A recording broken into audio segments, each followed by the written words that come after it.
تعرضت قبيلتكم إلى اعتداء غاشم وغادر باغتيال أحد أعلامنا ومشايخنا اللي هو المرحوم الشيخ أبو لاي جميل الحاتم اليوسف البرهن، أحد مشايخ البرهن.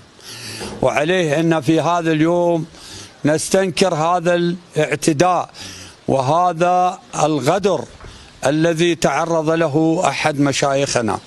لدينا بيان نقرأه على مسامعكم نشجب به هذا الاعتداء الغاشم.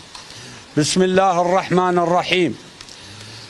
من عشيرة الدخاخنة في محافظة واسط نرفع أصواتنا بالشجب والاستنكار والتعزية والمواساة إلى قبيلتنا قبيلة عتاب في كافة القطر العراقي وخارج الوطن للمصاب الجلل الذي أصاب أحد رموز القبيلة الشيخ المرحوم أبا لؤي جميل حاتم البرهن غدرا وظلما.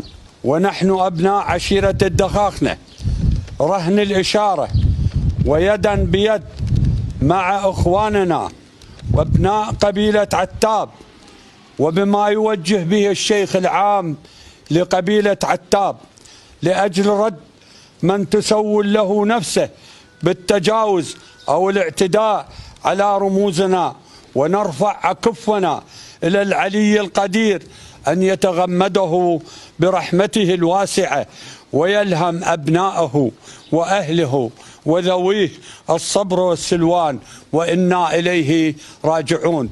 الفاتحة إلى روح المرحوم الشيخ جميل حاتم اليوسف البرهن. الفاتحة. بسم الله الرحمن الرحيم.